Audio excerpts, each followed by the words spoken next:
Day Trading, le podcast, parlons fondamentaux, deuxième partie.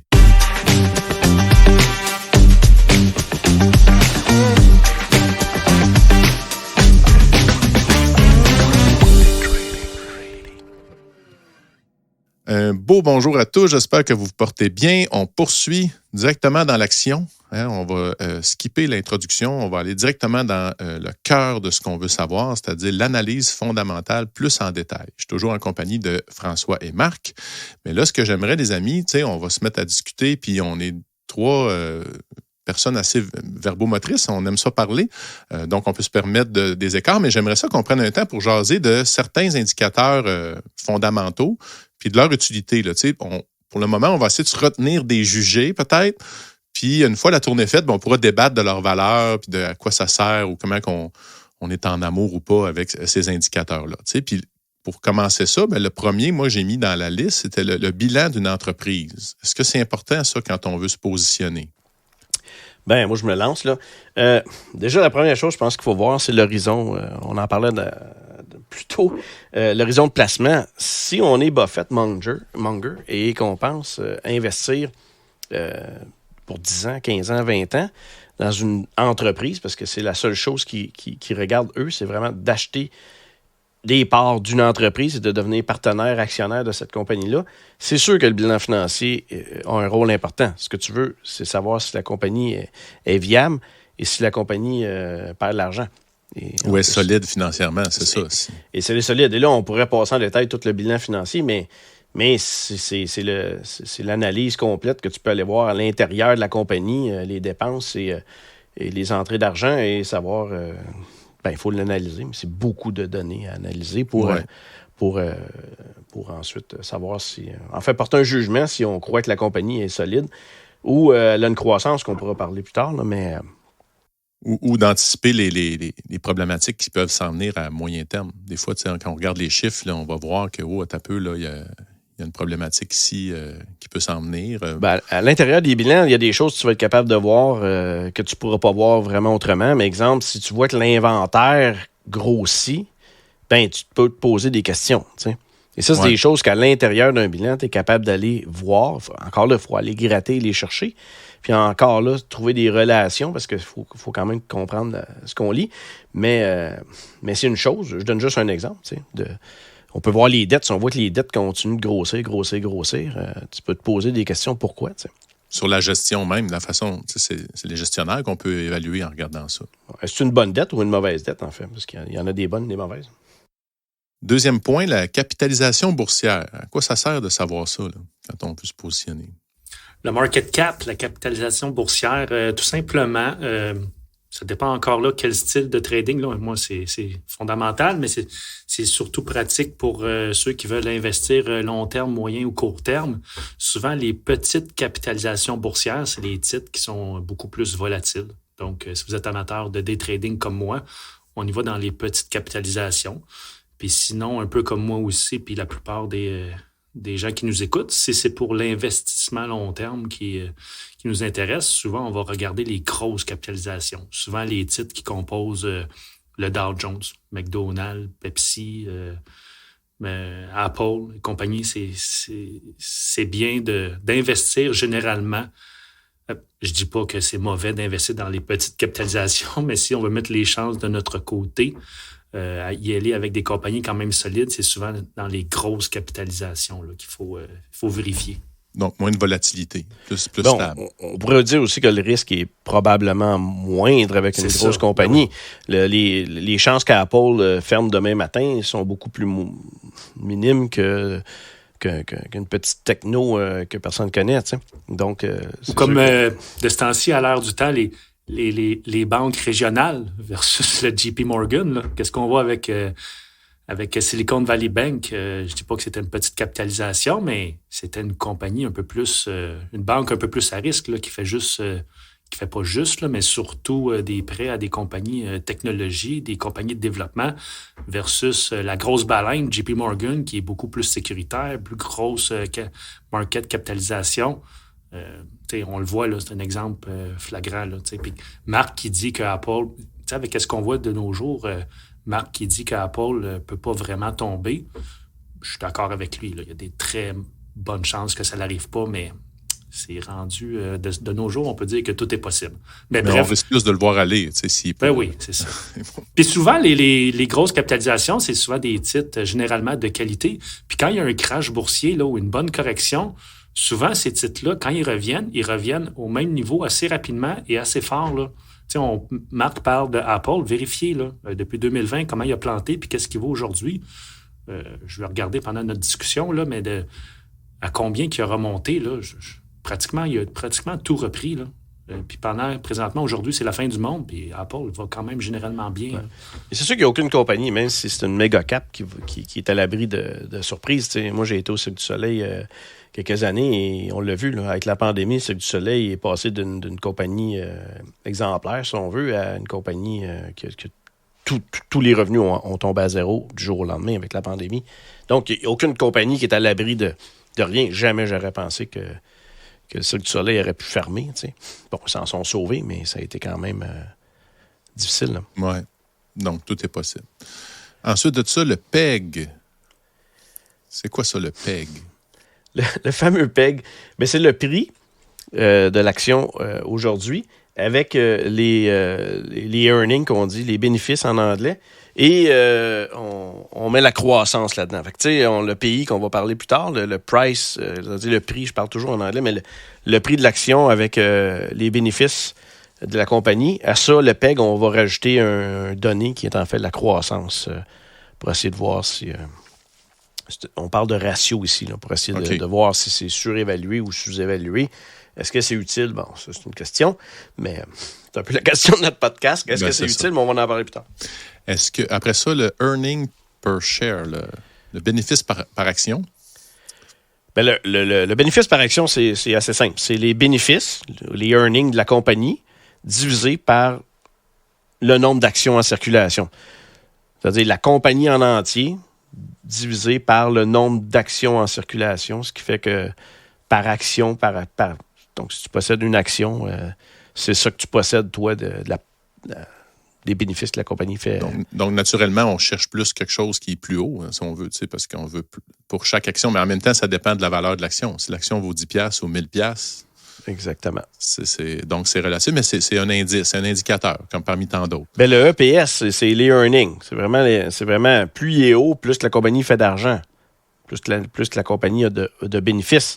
Ensuite, par action, c'est juste que au lieu de voir que la compagnie fait 1 million, si elle a 1 million d'actions, ben, tu vas diviser par 1 million. Donc, tu vois le 1 million que la compagnie fait en bénéfices par année, mais tu vas le voir sous forme de par action. Ouais. Donc, à partir d'une donnée importante, c'est que quand la compagnie rachète ses actions, ben, automatiquement, ça va changer parce que là, tu vois le ratio. La compagnie fait autant d'argent qu'avant, mais il y a moins d'actions en circulation.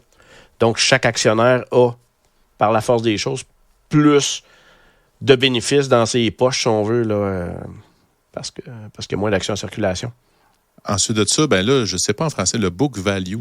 C'est quoi la traduction exacte? Je ne sais pas. La valeur au livre. Je pense que c'est ça, oui. Donc, le book value, ben, c'est les assets moins... encore là, moi, je suis très anglophone, mais là, vous me mettez un titre en anglais. Fait que, mais j'ai lu tous mes livres en anglais. Donc, c'est ça. C'est les assets moins les dépenses, en fait, et moins les dettes, en fait. Donc, c'est la valeur nette. C'est la valeur comptable, ce que je vois comme traduction dans Google, là. Ben, c'est la valeur de la compagnie, ce que la compagnie possède, puis on va le voir souvent avec des compagnies, ça date dans le temps des usines là, aussi. Là. Une compagnie qui a beaucoup de bâtiments, beaucoup de machinerie, beaucoup d'équipements. Donc, qu'est-ce qu'elle possède, puis qu'est-ce qu'elle doit? On pourrait comparer ça à un immeuble. Tu achètes un triplex, ben le triplex vaut 1 million, mais tu empruntes 1 million. Ben, automatiquement, tu dois autant d'argent que la valeur de ce que... De l'immeuble. Allez sur Google, là, tapez souvent le book value de n'importe quel titre coté en bourse. Là, vous allez voir que le prix est souvent là, beaucoup plus bas qu'au prix que ça se transige présentement. Donc, c'est un bémol. Là. Le book value, il y a quelqu'un. Si vous attendez d'acheter un titre parce que vous voulez attendre qu'il arrive proche de son book value, vous allez attendre longtemps. Là, parce que dans le prix d'une action, il y a souvent des trucs qui sont excusez l'anglicisme, des choses qui sont pricées, qui sont à l'extérieur de son book value. Oui, puis tu as des amortissements fiscaux, tu as des choses qui ont déduit pour leur matériel. C'est ça. C'est bien d'avoir le book value. Tu sais, le book value, là, c'est... Mettons qu'une compagnie s'en va vers, je sais pas, la faillite, là, mais qui va vraiment, vraiment mal, si elle est proche de son book value, commencez-vous à poser des questions, je pense. Et le book value de Apple au 10 mars 2023, 41,22. Non, c'est ça. Puis à combien qui transige Apple aujourd'hui? Là? 150, entre 150 et 200 $. Ça fait que ça n'a pas rapport. Non, je sais. C'est ça. Tu as la réponse à ta question. Ouais, mais c'est un ratio parmi un autre. Puis, on a choisi quand même les 400 ratios que le monde regarde le plus. On voulait peut-être un peu en parler, mais il y en a une multitude de ratios. Mais là, je reviens à mes usines de tantôt. Est-ce que Apple possède beaucoup d'usines? Là, on parle on veut comparer une compagnie technologique puis regarder son book value. Ouais. Si vous allez voir une compagnie qui produit comme Cascade, qui produit du papier, c'est une compagnie qui a probablement beaucoup plus de... Ouais. Je ne veux pas dire comparer à Apple, mais c'est une compagnie... les fabricants ont des usines et ont beaucoup plus d'assets, en fait. Ben donc peut-être, je dis ça dans les airs, là, peut-être les titres du Dow Jones sont peut-être plus proches de leur book value. Là. C'est des compagnies qui, comme tu dis, qui ont leur propre usine, leur propre chaîne de... Mais en même temps, regarde, Cascade à 10,89, là, que je vois le prix au 13 mars, puis le book value, ça serait 58 cents. Quand même, hein? Hey boy. Ça veut rien dire, c'est ça. Ça n'a pas rapport avec le prix, en tout cas, qu'on paye. C'est plus mais le book value, c'est un ratio que beaucoup de monde aime regarder et parler. Mais le book value, c'est pas le rapport avec le prix, c'est vraiment le rapport de ce que la compagnie possède. On parle dans le bilan financier. Ce que la compagnie possède et ce que la compagnie doit. Et c'est un peu si je reviens à mon analogie avec un triplex. Ben, si tu as un immeuble qui vaut 1 million puis tu as juste 200 000 d'hypothèque, ben ça va bien ton affaire. T'sais. Si tu as l'inverse, tu dois 2 millions, mais que ton immeuble vaut 500 000, tu es dans la merde. T'sais. Fait que c'est... Puis là, après ça, on va parler d'intangibles et tangibles. Quand on parlait des nouvelles technologies, là, on parle des assets, là, en fait, intangibles versus des compagnies qui ont des choses tangibles. C'est sûr qu'un droit d'auteur, un brevet, ça a une valeur aussi. On est capable de mettre une valeur là-dessus. Mais les intangibles, fait qu'est-ce qu'elle apparaît où dans le bilan financier? Exact. Et c'est là, elle apparaîtra. C'est pas les mêmes choses. Là. Ensuite de ça, il y avait le EBITDA ratio. Ça, là, je ne le connais pas. Donc, je ne sais pas si je le prononce comme faux. Oui, le EBITDA. Dans le fond, c'est l'acronyme en anglais, c'est Earning Before Interest, Tax, Depreciation and Amortization. Les bénéfices bruts sont eux? En bon français, là, c'est le cash flow. Okay. Donc, quand vous voyez un EBITDA positif, ça veut dire qu'une compagnie a un cash flow positif. Ça veut dire qu'en général, la compagnie va bien. Donc, si vous voyez un EBITDA négatif, ben, c'est une compagnie qui n'est pas nécessairement rentable. Donc, comme Roblox, parce que mon fils joue à Roblox, là, je ne sais pas aujourd'hui, mais historiquement, il ne faisait pas d'argent. Il doit avoir un EBITDA négatif. Okay. Puis là, après ça, dans le fond, c'est un bon ratio un bon ratio. Je ne dis pas que les autres ne sont pas bons, mais c'est un ratio à regarder parmi tant d'autres, mais c'est un très populaire. Et puis, dans le bilan, on le voit souvent passer. Plus il est bas, plus ton investissement est spéculatif. Donc, plus tu mises sur une plus-value ou quelque chose ou un espoir que ça explose ou ça pop. Ben, plus il est haut, mieux que c'est en règle générale. Et là, je voulais apporter il y a le EBIT, E-B-I-T. Encore là, on est dans des termes anglophones. E-B-I-T, qui est le Earning Before Intérêt et Tax. Et tu as le EBITDA, que vous n'aviez pas à dire non plus, qu'on rajoute en fait la dépréciation et l'amortisation. Ouais. Fait que bref, c'est les earnings, c'est les bénéfices, mais on enlève les taxes. On enlève les intérêts qui sont payés sur sur les dettes et on enlève la dépréciation des équipements et on enlève aussi l'amortisation, c'est-à-dire que des choses qu'on a achetées, qu'on va payer sur 10 ans, par exemple. Exemple, on va acheter une machine dans une usine, puis on va l'amortir sur 10 ans. On va pas toute la mettre dans la même année. C'est-à-dire que quelqu'un pourrait acheter 1 million d'équipements, mais ils vont l'amortir dans leur bilan financier ou dans leur impôt, là, tout ça, sur plusieurs années. Fait que ça vient enlever, en fait, tous ces éléments-là là, des intérêts, les taxes, parce qu'une compagnie pourrait ne pas payer de taxes, puis là, tu vas comparer avec une autre compagnie, tu vas regarder les choses, mais l'autre compagnie, elle paye des taxes, parce qu'elle n'a pas d'exemption de taxes pour différentes raisons. Mais là, tu arrives à enlever ces nuances-là et comparer réellement, en fait, ce que la compagnie produit. Et non, tu arrives à comparer une pomme avec une pomme en enlevant les choses qui pourraient être différentes d'une compagnie à l'autre. Je sais pas si ça l'aide à comprendre. Là. C'est intéressant. Ensuite de ça, j'avais là, je sais, c'est pas nécessairement un indicateur, mais la croissance versus le bilan comme tel. Parce que je sais que, Marc, tu regardes ça aussi, tu sais, est-ce que l'entreprise elle a une croissance? C'est pas juste de regarder un bilan, un snapshot, si on veut, là, une photo dans le temps, mais on peut essayer de voir au fil du temps comment ça. Puis souvent, on voit ça sur plusieurs années, là, les états financiers, tu sais. Moi, parler de croissance, moi, je dirais que c'est le nerf de la guerre. Là.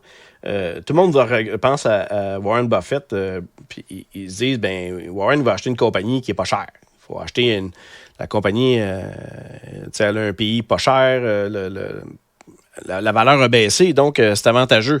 Mais une chose que peu de personnes comprennent, c'est que Warren et les value investors vont regarder la croissance d'une compagnie. Comme on parlait tantôt, l'analyse technique ou l'analyse fondamentale, ça te donne une idée du passé. Ce qu'on veut savoir, c'est le futur. Le futur, c'est la croissance dans ma tête. S'il n'y a pas de croissance, pourquoi l'action ne devrait pas monter? C'est sûr que c'est très, très, très sous-évalué. Elle pourra remonter. Mais qu'est-ce qui va faire que la compagnie va grossir, va avoir de plus gros earnings, de plus gros bénéfices? À mon avis, c'est la croissance. S'il n'y a pas de croissance, inévitablement, je ne vois pas, moi, pourquoi j'irais investir dans une compagnie juste parce qu'elle est sous-évaluée.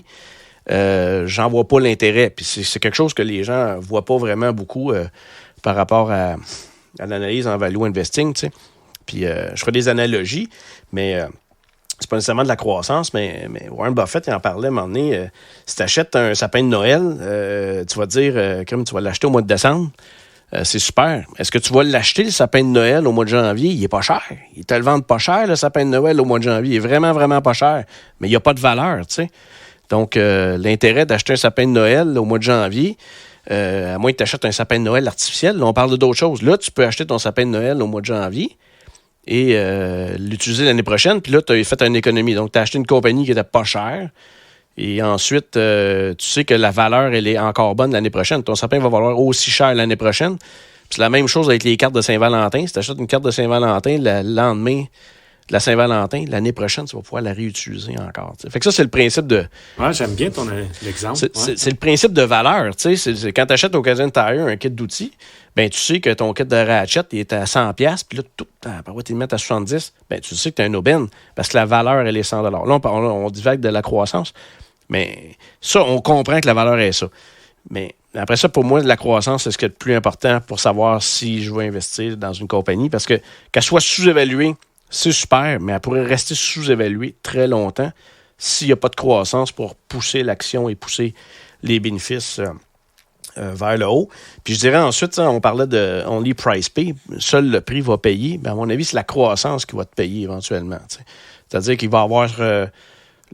si la compagnie a une croissance de 20% par année, inévitablement, éventuellement, l'action va suivre. Elle n'aura pas le choix de suivre. Ça ne veut pas dire qu'elle va suivre tout de suite, mais inévitablement, si une croissance de 20% chaque année, l'action va finir par suivre. T'sais. C'est intéressant. Puis, en tout cas, c'est juste l'image. Quand tu parlais du sapin, tout ça, moi, j'ai aussi en tête les gens, c'est quand le temps de s'acheter des skis, c'est pas au début de l'hiver, là, c'est comme à fin de l'hiver, au printemps, quand ils font des liquidations. J'ai même vu des gens bêter sur les Legos. Quand le Lego, mettons, il vient, il enlève, mettons, un modèle, il tombe à 40% de rabais sur le site de Lego. Puis il y a des gens qui achètent ça là, ils attendent 2 ans, puis ils le revendent, puis ils font du 200% souvent avec ça. Mais ça, c'est comme faire de l'analyse technique. Tu sais que tu as un bon prix parce que le prix est bas, mais donc, tu as évalué ton prix dans le temps, là. Tu as évalué ton prix dans le temps, mais le Lego ne se dévalue pas, puis toi, tu es content avec ton Lego. Tu es content de payer ce prix-là pour utiliser ton Lego. Il y a différentes analogies qu'on pourrait faire, mais exemple, une télévision. Si toi, tu achètes une télévision qui tombe en spécial, c'est super. Toi, tu es content, là, elle tombe en spécial, tu payes moins cher. Mais la télévision, là, elle ne vaudra pas plus cher l'année prochaine. Fait que là, on revient à notre croissance. La télévision, elle dévalue. Toi, tu es content de l'acheter pas cher parce que tu fais un aubaine, mais tu ne vas pas la revendre plus cher, ta télévision, parce qu'il n'y a pas de croissance. Tandis que, et c'est là, je trouve, le comparable avec la croissance. Tu pourrais acheter une très, très bonne compagnie, une grosse méga cap, à rabais, c'est correct. Elle va valoir probablement l'année prochaine plus cher par rapport au prix que tu as payé. Mais est-ce qu'elle va valoir plus cher d'année en année? Peut-être pas s'il n'y a pas de croissance. Mm-hmm. Oui, c'est ça. J'entends Patrick parler de Lego, puis je vous raconte une petite histoire, c'est 2 minutes. Puis il y a toutes sortes d'investisseurs à la bourse, puis c'est exactement l'exemple que je vais vous donner. Puis ça m'arrive, moi aussi, des fois, de vendre dans le bas, acheter dans le top, puis revendre dans le bas. Mes enfants adorent les Legos. Quand ils étaient plus jeunes, on achète des Legos au prix affiché. Et puis après 5-6 ans, on s'entend, ils veulent plus trop jouer avec leurs Legos. Hein? Fait qu'on les met à vendre, on achète dans le top, puis on vend dans le bas. Puis moi, à un moment donné, quelqu'un vient chez nous, puis je vends le kit de Lego avec les livres en bloc. Là, puis un monsieur muscle, là, genre 6 pieds 2, 250 livres, puis il m'explique ça. Puis j'ai dit, Colin, Colin, votre enfant, il va être chanceux. Hein? Il en a beaucoup de Lego. Il dit, je vais te faire une confidence. Il dit, c'est pas pour mon enfant, j'ai pas d'enfant. Il dit, c'est pour moi. Voyons. Le monsieur me racontait qu'il avait une pièce, puis il était dans un club de Lego. Puis il dit, moi, je vais tout racheter ça, puis je mets ça dans mes pièces, puis il y a du monde qui vient, puis des fois, on s'envoie des photos, puis on s'échange ça. Fait que moi, j'ai vendu des Legos pas chers à quelqu'un, puis lui, il remonte, puis il va revendre ça cher parce qu'il sait que des Legos, c'est des Legos, là, ça a une belle valeur. Puis, fait que moi, j'ai acheté dans le top, vendu dans le bas. Il y avait quelqu'un, il y a tout le temps un acheteur puis un vendeur. Fait que le monsieur a acheté des Legos pour lui, puis parce que ça m'a bien fait rire. Ou ils revendent à l'unité aussi. Ils peuvent les revendre à l'unité. Ah oui, c'est encore plus payant. C'est comme le Airbnb, ça, là. C'est ça. Acheter, vendre louer au week-end, c'est beaucoup plus payant. Lui, il l'achète parce qu'il y a une valeur. Ça a une valeur pour lui. Mais quand on parlait de croissance, c'est ça. C'est ce qu'on veut, nous autres, c'est acheter parce qu'on veut revendre plus cher, parce qu'on veut faire un gain. On veut avoir du rendement. Donc, c'est des choses différentes, là. Est-ce que je trouve que la compagnie n'est pas chère? Super, elle n'est pas chère, mais elle va rester pas chère longtemps s'il n'y a pas de croissance, à mon avis. Mais comme tu dis, Buffett, lui, il achète la croissance. Comme Apple, il aurait pu l'acheter là, à 50 cents, mais lui, d'après moi, quand il est rentré dedans, il a vu qu'il y avait une belle croissance, puis peut-être soutenu. Apple, on tripe Apple. Mais il y a 20-30 ans, Apple, il y avait des up and down, là, puis la croissance n'était peut-être pas nécessairement là. Fait que, Apple, quand Buffett a embarqué dedans, depuis ce temps-là, ça fait juste croître. Ouais. Tu parlais de croissance, mais Buffett, je pense qu'il n'aime pas beaucoup l'or, hein, parce qu'il dit que ça ne produit rien. C'est juste comme une valeur, mais il n'y a pas de production. Fait qu'il y a aussi ça dans l'entreprise. Il va chercher à voir est-ce que l'entreprise crée de la valeur aussi. Là. C'est pour ça que son partner, Munger, de 92 000 ans, Bitcoin, il n'aime pas trop ça. Il trouve qu'il n'y a pas de valeur. Puis ils savent, hein, si tu veux faire un beau show, t'invites Munger, puis tu lui dis Bitcoin, parle-moi-en. Eh boy! C'est la première fois que j'entendais CNBC faire des bip, bip, bip. Il censurait. Oui, quand même. Le monsieur, il est craqué quand. Fait que bref, il trouve qu'il n'y a pas de valeur dans le Bitcoin. Mais bon. Il mange trop de candy. Il mange trop de candy. Il boit du coke et du candy, avec son craqués tous les deux. Malgré l'âge. Ben, tu sais, t'achètes ce que tu consommes. Exact. Oui. Sujet de nos prochains podcasts. Ils mangent du Dairy Queen. Puis, c'est pas juste ça. Eux, quand ils boivent un coke devant la caméra, ben ça a un impact positif sur Coca-Cola. Oui, comme dans les années 60, le docteur qui s'allumait une cigarette. Il avait son sarrau blanc, puis il vendait des cigarettes avec ça. Puis Warren Buffett, c'était avant son époque, on nommait pas ça de même, mais c'est un influenceur. Il y a une influence certaine là, quand il exprime son opinion. Là. Ça a clairement. Un impact. On termine avec le dernier qu'on avait dans la liste. Évidemment, il y en a des centaines et des centaines, là, mais celui-là, je l'ai gardé pour la fin parce que c'est celui qui, souvent, les gens s'animent le plus. Là, puis Marc, il l'appelle le PI, mais le PE ratio. Le fameux PE ratio, on en a glissé un mot tantôt. C'est le prix de l'action divisé par... le bénéfice. Par les bénéfices. Les earnings. Je m'en ai dit les earnings, puis j'essaie de trouver le mot français. Oui, je dis tout le temps les revenus, puis Marc, il dit, Colin, c'est pas les revenus, c'est les bénéfices. Ben, c'est que le terme revenu, je trouve qu'il est à cause du français, l'anglais, qui porte à confusion, c'est la seule chose. Mais oui, c'est le prix de l'action aujourd'hui, avec divisé par les bénéfices que la compagnie va produire. Et en tout cas, c'est un indicateur que beaucoup de gens recherchent. Puis tantôt, on va le revisiter, là, parce que là, on arrive à la fin de notre deuxième épisode. On a fait une grande tournée. Une chose qu'on peut retenir, en tout cas, c'est qu'on est pris dans ce monde-là avec beaucoup d'anglicisme. Puis ça, on s'en est excusé, mais au début, dans les premiers épisodes du podcast, moi aussi, je lis beaucoup en anglais. Puis quand on lit dans une langue, bien évidemment, c'est ces mots-là qui nous collent à la peau. Puis même quand on parle entre nous, il y a un slang, hein, il y a comme un... c'est ça, un langage de rue, là, qu'on pourrait dire, qui nous suit. Puis dans le fond, c'est aussi important, en fait, faut quasiment développer la pensée bilingue, d'essayer de de comprendre les deux langues. Donc, ça serait peut-être une des petites leçons de cet épisode-là. Donc, comme Justin Trudeau, il faut parler franglais. Faut parler franglais. C'est ça. Donc, après ça, la question, ça va être le pays, le fameux price earning ou price prix-bénéfice. Est-ce que c'est utile ou pas? C'est ça. Et comment l'utiliser? Exact. On va commencer le prochain épisode avec ça. Donc, on vous laisse un petit peu encore sur l'appétit. Soyez patients. On essaie de vous entretenir. Puis, on se retrouve dans 2 semaines. D'ici là, bon trading!